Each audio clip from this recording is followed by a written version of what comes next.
Buenos días, esto es Sistemas Operativos y en este vídeo vamos a continuar con el tema de ficheros, directorios y sistema de ficheros. Nos vamos a centrar en la parte del software que lo compone y lo rodea, y vamos a empezar con el software de sistema. El software de sistema lo integran aplicaciones especiales, algunas que vienen junto al sistema operativo. Las aplicaciones de software de sistema más conocidas son, por ejemplo, los reparadores de sistema de ficheros, en caso de que haya un apagón, haya algún problema, poder intentar recuperar. Otra de las utilidades son los desfragmentadores de sistema de ficheros, que permiten guardar en el disco duro los datos de forma lo más consecutiva posible. Esto es especialmente interesante en los discos duros que se basan en cabezales y en los cuales hay que intentar evitar el movimiento de cabezal lo más posible. También tenemos, como ejemplo de aplicación de software de sistema, los benchmark o probadores, que nos permiten una serie de parámetros del sistema de ficheros, como el número de ficheros que se pueden crear por unidad de tiempo, el ancho de banda que puede dar, etcétera, etcétera. Nos permiten probar la capacidad de los distintos sistemas de ficheros y ver para cada un tipo de uso cuál es el que nos conviene más. Y por último, pero no por ello menos importante, también hay un grupo de utilidades que son las de copia de seguridad. Los benchmark permiten medir las prestaciones del sistema de ficheros y están diseñados para medir distintos aspectos del uso de un sistema de ficheros. La idea es, por ejemplo, si queremos medir el tratamiento de metadatos, tenemos benchmark como el FD-Tree, MDS-Test, etcétera, etcétera, que nos va a permitir ver cuál es, el caso de tratamiento de metadatos, crear el número de, por ejemplo, cuántos ficheros por unidad de tiempo se pueden crear, cuántos directorios por unidad de tiempo se pueden crear, cuántos se pueden borrar, etcétera, etcétera. Y si estamos trabajando ya con un fichero y queremos evaluar cómo es el trabajo con los datos de ese fichero, tenemos utilidades como el IOZone, el Postmark, IOR, etcétera, etcétera. Por ejemplo, con el sistema de correo Postfix viene el Postmark, y viene un poco a evaluar la carga de trabajo típica que va a tener un servidor de correo, de manera que se pueda comparar distintas configuraciones y máquinas y se pueda elegir la que para poder instalar un servidor de correo Postfix es la más adecuada. Respecto a las utilidades de reparación, en general son herramientas que lo que buscan es que quede coherente los datos y los metadatos. Y tenemos dos aspectos a revisar. Por un lado podemos comprobar la estructura física del sistema de archivos y para ello tenemos, por ejemplo, utilidades como las de acceso a la lógica del controlador, que nos pueda indicar los últimos valores de los eventos que se van guardando en ese controlador, por ejemplo, el número de retrasos a la hora de saltar en una pista, el número de problemas en la lectura o escritura de datos. Todos estos elementos se van guardando y nos va llevando un poco la pista de posibles problemas en avance de que el disco duro pueda tener un problema de colapso. Para acceder, normalmente vamos a utilizar un estándar que se llama SMART, y ese estándar SMART de Cell Monitoring Analysis and Report Technology nos permite conseguir esos valores y antes de que pueda suceder un fallo, las pistas que nos dé estos valores de SMART nos pueden anticipar que hay que guardar los datos y hacer un cambio de esa unidad de almacenamiento. Por otro lado, también tenemos utilidades que en el caso de superficies magnéticas permiten leer un sector, un cilindro, un número de veces consecutivas y ver si todas las veces que se está leyendo se recupera la misma información o no. Si no se recupera la misma información, se puede trabajar en mover los datos a otro tipo de pista que esté libre y marcar esa pista como posible defectuosa o que está perdiendo magnetismo, de manera que antes de perder el acceso a los datos se van trasladando a otras pistas. Además de ello, podemos verificar la estructura lógica del sistema de archivos. Y para ello tenemos utilidades como el FSCK Linux o el ScanDisk en Windows. Y la idea es, realizando diferentes pasos, ir viendo uno a uno los distintos metadatos para comprobar que está todo correcto.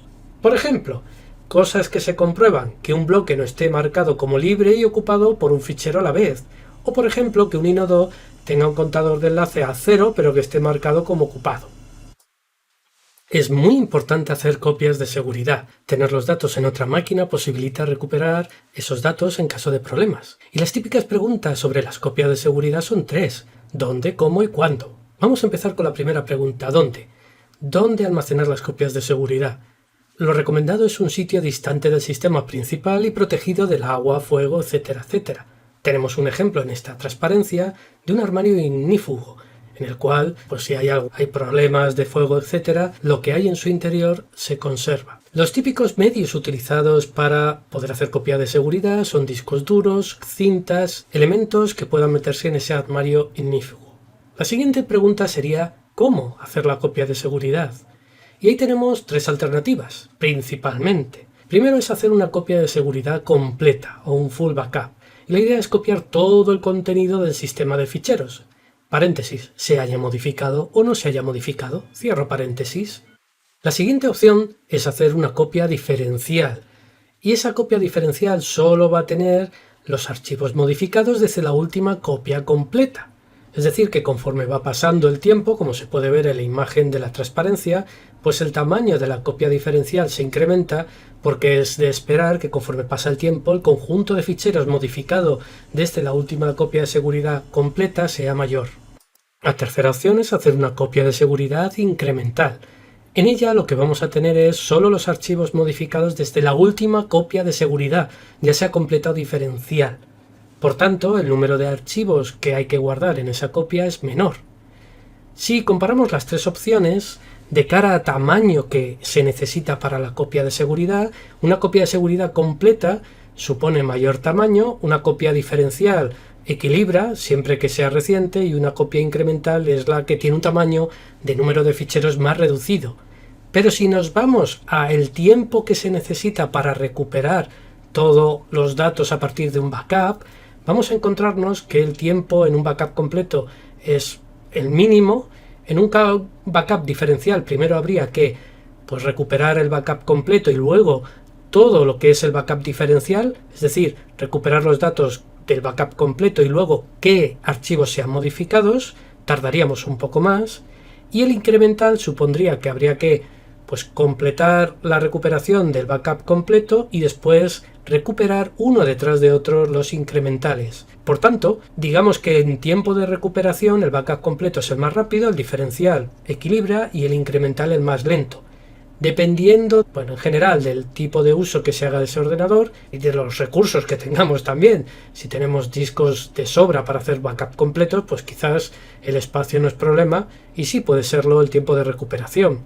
Si lo que tenemos es una gran cantidad de datos y si el espacio es un problema, pues el incremental puede ser más necesario. Entonces, y esto nos lleva a la tercera pregunta. ¿Cuándo? ¿Cuándo hacer la copia de seguridad? Y tenemos dos opciones principales.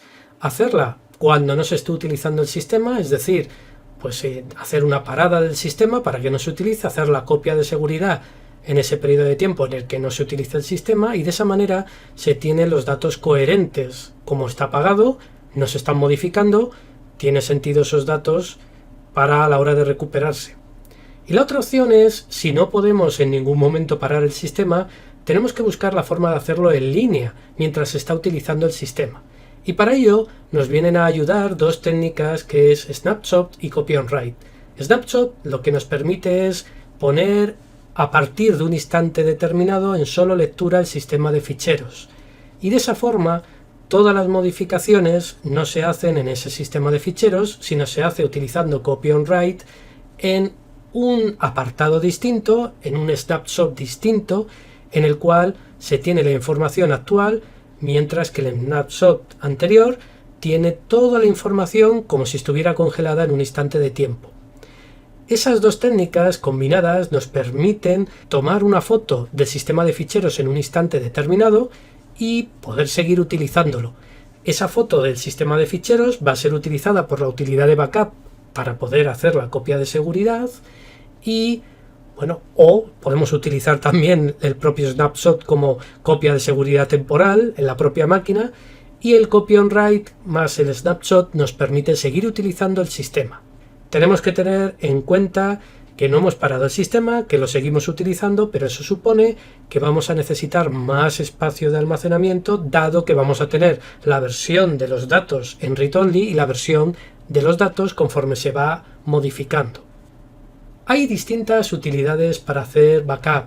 Quizás la más conocida, que apareció a partir del 2007, es el Time Machine, que apareció en el sistema operativo MacOS. Hay también algunas utilidades, tanto en Linux como en Windows, que permiten hacer una copia de seguridad parecida. Es posible ver la línea del tiempo y poder seleccionar en un instante de tiempo cuál era la visión del sistema de ficheros y poder recuperar ficheros de ese instante de tiempo, ya sea a partir de, como vemos, este History Ball, o ya sea a través de un navegador de fichero en el cual vamos viendo como subdirectorio fechas, y dentro de esas fechas podemos acceder a los ficheros que se han modificado en ese instante de manera que podamos recuperarlo. Y con esto terminamos software de sistema y este vídeo de ficheros, directorios y sistema de ficheros.